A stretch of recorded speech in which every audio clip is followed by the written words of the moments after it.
آپ ذرا میری طرح کام تو کر کے دیکھیں، پھر آپ کو پتہ چلے گا میں تو سب سے نرم بندہ ہوں، اور گستاخانہ عبارتوں میں جتنے لوگ بول رہے ہیں نا، سب سے نرم میں ہوں۔ ٹی وی پہ آ کے لوگ بڑے بڑے نرم انداز میں بات کرتے ہیں، آپ الگ سے ان کی ذرا ویڈیوز دیکھ لیں، وہ لیک ہوتی ہیں تو پھر آپ کو پتہ چل جاتا ہے کہ کس قسم کی ویڈیوز ان کی لیک ہوتی ہیں۔ آپ نے جو ریکارڈ کروا کے بڑے بڑے بھنڈ مارے، آپ اس پر بات کرنے کے لیے تیار نہیں ہے۔ دیکھو کون بھاگ رہا ہے، اتنی سینس نہیں ہے کہ بھاگنے والا کون ہے۔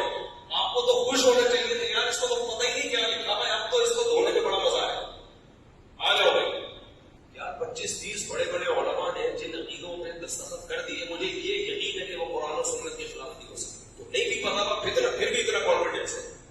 تو ابھی میں سوچ رہا ہوں، میں سچی مچی کا فلم جا رہا ہوں، میں نے ارادہ کر لی ہے، اور میں اس کے گھر کے سر پہ کھڑا ہو کر میں بولوں گا کہ میں معانت میں بات کرنے کے لیے تیرا باپ آ گیا ہے، اور میں اس کے گھر کے سر پہ کھڑا ہو کر میں بولوں گا کہ میں معانت میں بات کرنے کے لیے تیرا باپ آ گیا ہے، اور میں اس کے گھر کے سر پہ کھڑا ہو کر میں بولوں گا کہ میں معانت میں بات کرنے کے لیے تیرا باپ آ گیا ہے۔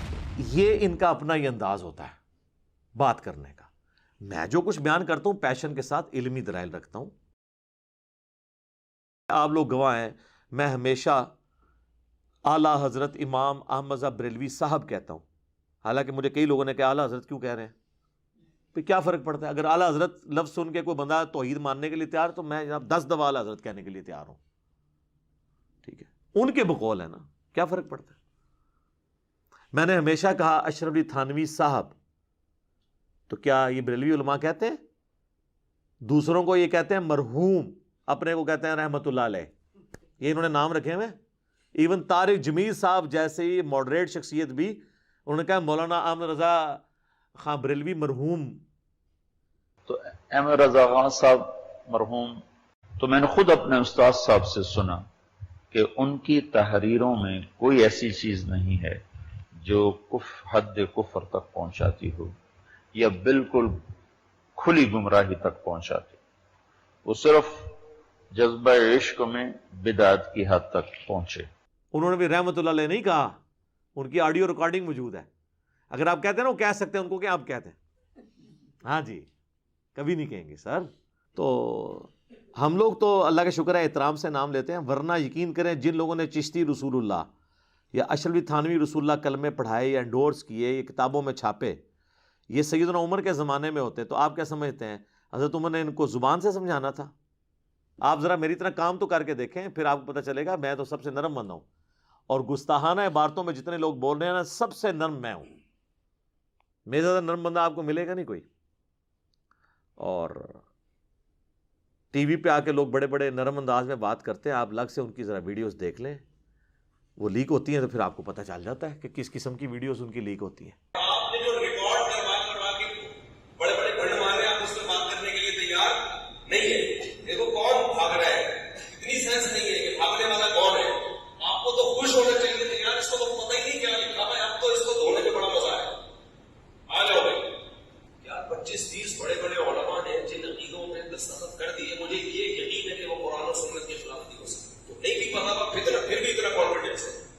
تو ابھی میں سوچ رہا ہوں، میں سچی مچی کا فلم جا رہا ہوں، میں نے ارادہ کر لی ہے، اور میں اس کے گھر کے سر پہ کھڑا ہو کر میں بولوں گا کہ میں معانت میں بات کرنے کے لیے تیرا باپ آ گیا ہے، اور میں اس کے گھر کے سر پہ کھڑا ہو کر میں بولوں گا کہ میں معانت میں بات کرنے کے لیے تیرا باپ آ گیا ہے، اور میں اس کے گھر کے سر پہ کھڑا ہو کر میں بولوں گا کہ میں معانت میں بات کرنے کے لیے تیرا باپ آ گیا ہے۔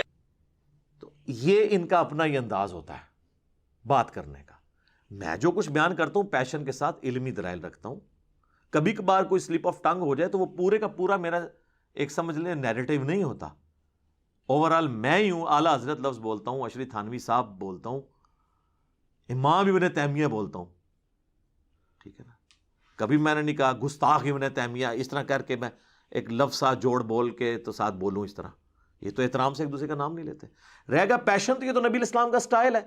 صحیح مسلم میں حدیث ہے، اور یہ حدیث امام جعفر نے روایت کی ہے امام محمد باقر سے، جو محمد بن علی بن حسین بن علی ہیں، یعنی حسین ابن علی کے پوتے، امام زین العابدین کے بیٹے، اور انہوں نے جابر بن عبداللہ سے کہ نبی علیہ السلام جب کبھی بھی ممبر پر چڑھتے تو آپ علیہ السلام جب تقریر کرتے تو آپ کی آواز بلند ہو جاتی، غصے میں اضافہ ہو جاتا، آنکھیں سرخ ہو جاتی، جس طرح کوئی جرنیل اپنی فوج کو تیار کر رہا ہو. اس طریقے سے آپ جب بھی ممبر پہ چڑھتے تو گفتگو کرتے تھے. یہ پیشن والا سٹائل سنت سٹائل ہے. اس سٹائل کا مذاق اڑانا نبی الاسلام کا مذاق اڑانا ہے، نعوذ باللہ. لیکن چونکہ ان جاہلوں کو پتہ ہی نہیں، نہ انہوں نے قرآن پڑھا نہ حدیث، یہ تو اپنی فقہ کی کتابیں اور دورہ حدیث کرتے ہیں، اور اس کے بعد پھر ان کو یعنی وہ دورہ حدیث صحیح طرح کیا نہیں ہوتا، ان کو دورے ہی پڑھتے رہتے ہیں اپنی فقہ کے. پورا دورہ حدیث کیا ہوتا تو ان کو کچھ پتہ چلتا، ان کو فقہ کے دورے پڑھتے رہتے ہیں. پھر یہ صحیح مسلم میں 2005 نمبر حدیث ہے. تو یہ نبی الاسلام کا سٹائل ہے. اور اس کے بعد آپ علیہ السلام کہتے ہیں میں اور قیامت اس طرح ساتھ بھیجے گئے ہیں جس طرح یہ 2 انگلیاں. اور پھر آپ کہتے ہیں فَإِنَّ خَيْرَ الْحَدِيثِ كِتَابُ اللَّهِ وَخَيْرَ الْهَدِي هَدْيُ مُحَمَّدٍ صلی اللہ علیہ وآلہ وسلم وَشَرَّ الْأُمُورِ مُحْدَثَاتُهَا وَكُلَّ مُحْدَثَةٍ بِدْعَةٍ وَكُلَّ بِدْعَةٍ ضَلَالَةٍ وَكُلَّ ضَلَالَةٍ فِي النَّارِ.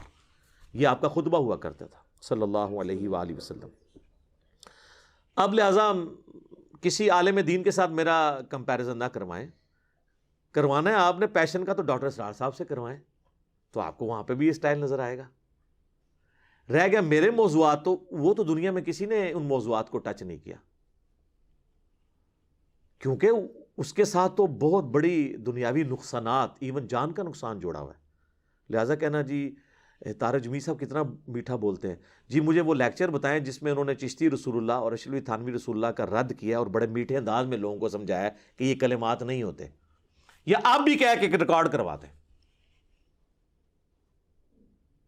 تو آپ 2 مختلف چیزوں کو کمپیئر کروا رہے ہیں.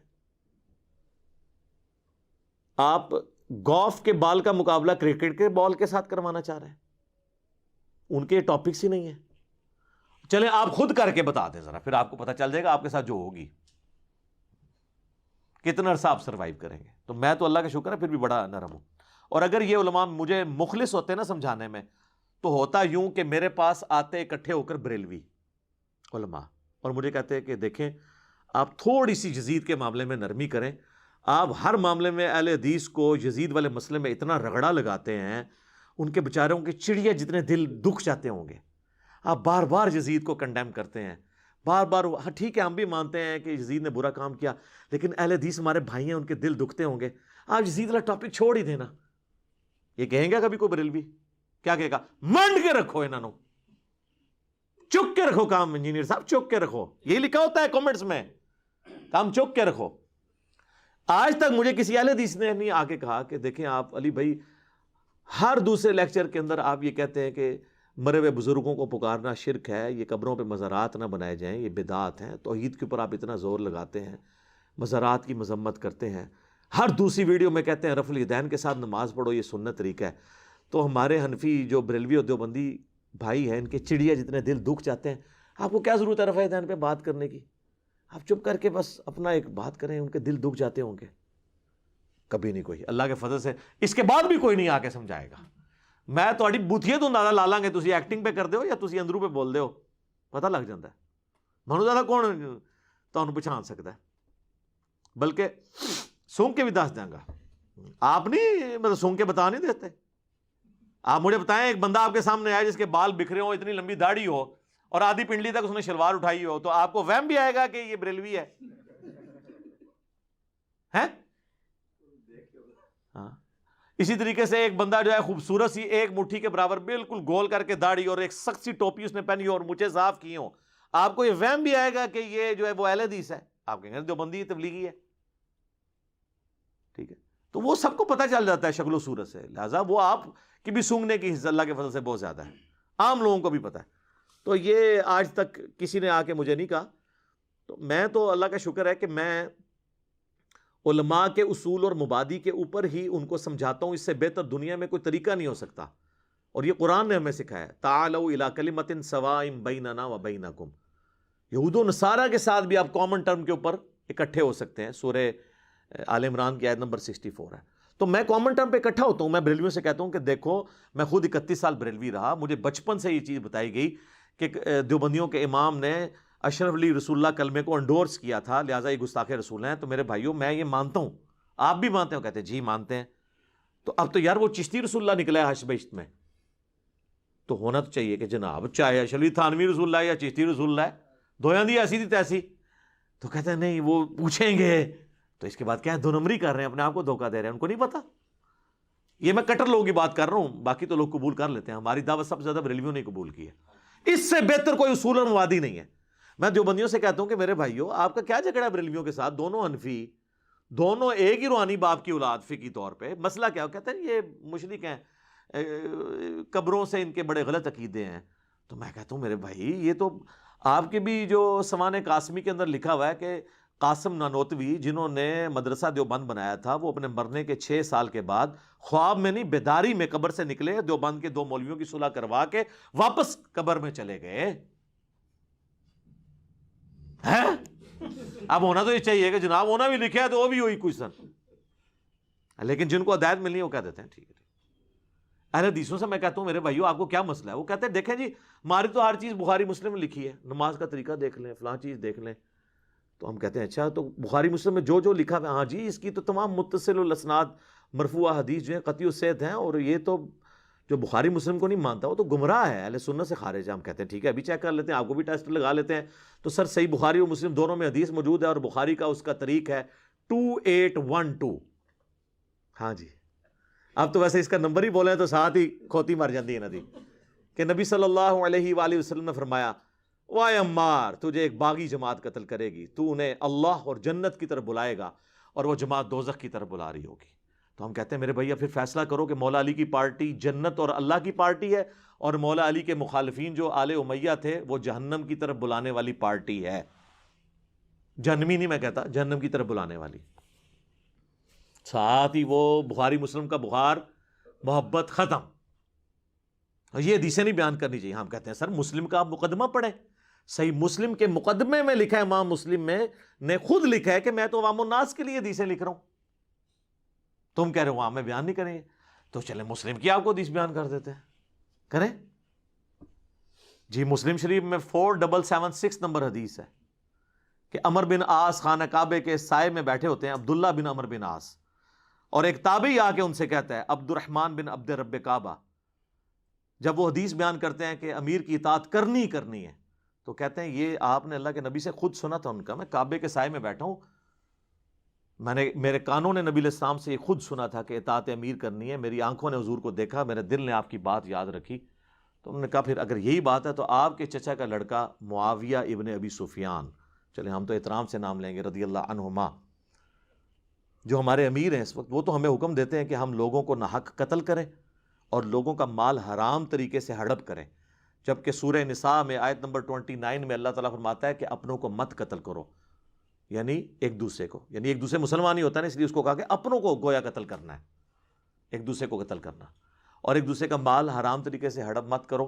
اب ہمیں بتائیں ہم اللہ کی بات مانیں کہ یا معاویہ کی بات مانیں؟ تو وہ خاموش ہو جاتے ہیں.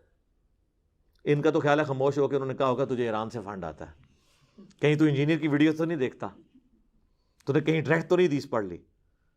تو وہ سر اٹھا کے کہتے ہیں کہ جن کاموں میں معاویہ تمہیں اللہ کے حکم کے مطابق چلاتا ہے اس میں ان کی اطاعت کرو, اور جس میں وہ مخالفت کرے تم اس کی نافرمانی کرو. یہ حدیث جب ہم مسلم سے بیان کرتے ہیں تو یہ ماننے کے لیے تیار ہو جائیں گے.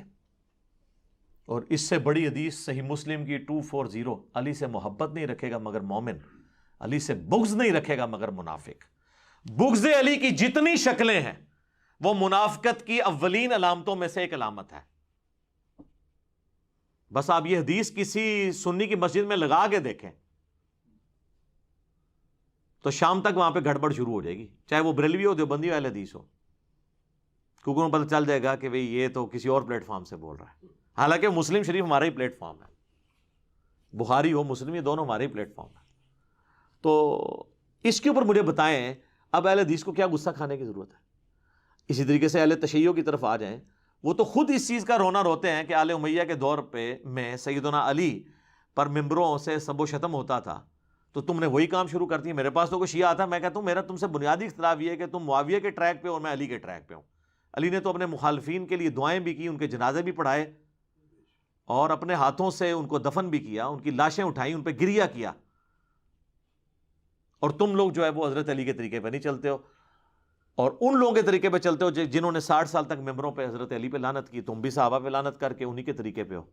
تو آگے سے وہ بھی پریشان ہو جاتا ہے. اب اس سے بہتر اور کیا طریقہ ہے ان کو سمجھانے کا؟